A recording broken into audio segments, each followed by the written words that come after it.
Ayo dong, Pak Menteri Tenaga Kerja, kerahkan pengawas-pengawas tenaga kerja Anda untuk mengawasi rumah-rumah sakit, khususnya di swasta, untuk mengembalikan aturan itu agar perawat-perawat itu digaji menggunakan mekanisme struktur skala upah. Jangan biarkan perawat-perawat itu digaji dengan di bawah UMP.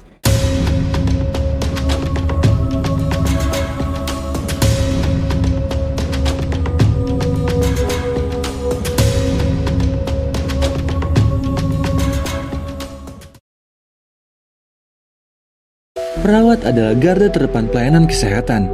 Namun ironisnya, banyak dari mereka masih menerima upah di bawah minimum provinsi. Padahal, tanggung jawab perawat bukan hanya mendampingi pasien, tetapi juga menjaga kualitas hidup masyarakat. Ketimpangan ini membuat profesi mulia ini seakan kurang dihargai secara layak. PPNI terus memperjuangkan kesejahteraan perawat agar skala upah sesuai dengan kompetensi, resiko kerja, dan tanggung jawab yang diemban.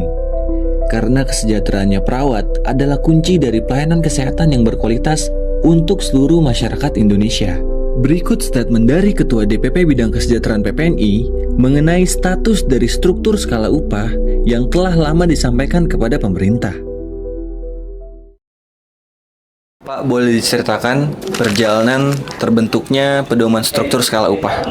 Ya, jadi struktur dan skala upah PPNI ini dibuat tentu berdasarkan dari perintah regulasi Undang-Undang Tenaga Kerja, Undang-Undang Cipta Kerja, dan juga dari Permenaker 1/2017 itu sendiri terkait dengan struktur dan skala upah. Nah, itu perintah dari konstitusi atau undang-undang yang berlaku di negara kita. Nah, yang kedua, bahwa susu ini dibuat dari latar belakang kondisi anggota dari survei PPNI pada tahun 2022. Itu kondisi kita 68% perawat di Indonesia masih di bawah upah minimum provinsi.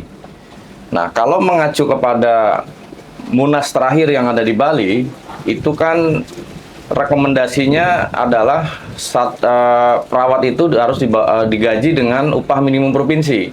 Tetapi kami melihat itu tidak sejalan dengan undang-undang yang ada. Kalau sesuai undang-undang, maka perawat itu tidak boleh digaji dengan UMP. UMP itu untuk yang pengalaman minimal 1 tahun, dan itu lajang. Tapi kalau sudah 2 tahun, maka wajib digaji dengan prinsip keadilan, yaitu dengan struktur dan skala upah.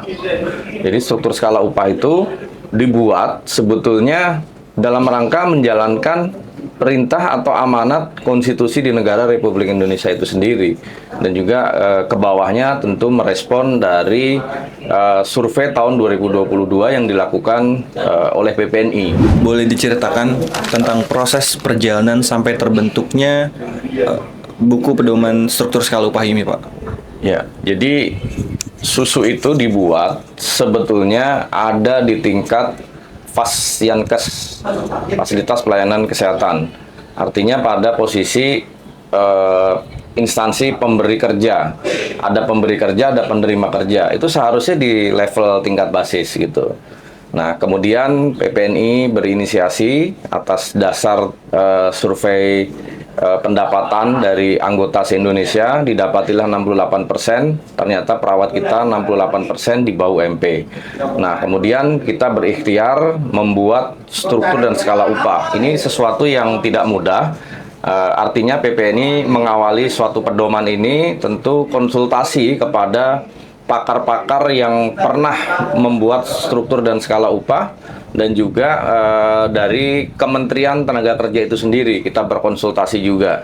Nah, perjalanan itu juga diperkuat dengan pengalaman Pak Ketua Umum periode sebelum saya bidang kesejahteraannya itu juga didukung dari Fakultas Ekonomi UI. Jadi Pak Ketua Umum pernah merilis 3 kali upah minimum provinsi.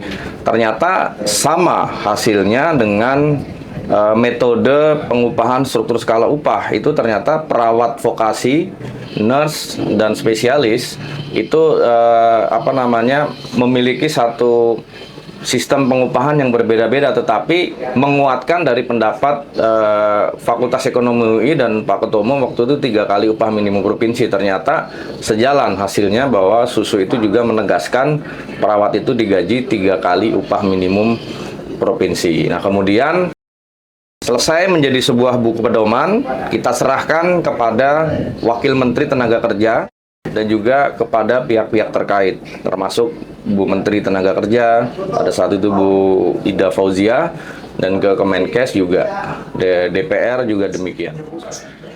Baik, dan untuk proses atau statusnya Pak, buku pedoman struktur skala upah ini sampai mana Pak penyelesaiannya? Ya, jadi buku pedoman Susu ini sudah jadi dan diserahkan kepada pihak Kementerian Tenaga Kerja, Kementerian Kesehatan, DPR, dan juga sudah diketahui oleh media-media nasional pada saat TOT di salah satu hotel di Jakarta. Pada saat itu diterima langsung oleh Wakil Menteri Tenaga Kerja. Artinya pihak pemerintah mendukung adanya struktur dan skala upah. Dalam perjalanannya tentu kami berharap bahwa Susu ini juga bukan hanya sebatas setelah dibuat ada aturannya baik undang-undang maupun PP maupun Permenaker, tetapi tidak ada implementasi di bawah. Nah, ini harapan kami dari PPNI, terutama dari bidang kesejahteraan.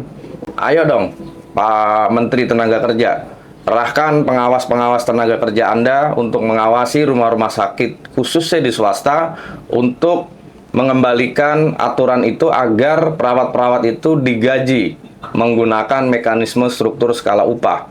Jangan biarkan perawat-perawat itu digaji dengan di bawah UMP. Data itu jelas, 68% kami memiliki data, dan juga jangan sampai kemudian hari ini sudah tahun 2025 bahwa perawat adalah berdiri di garis depan terbanyak profesi kesehatan di Indonesia.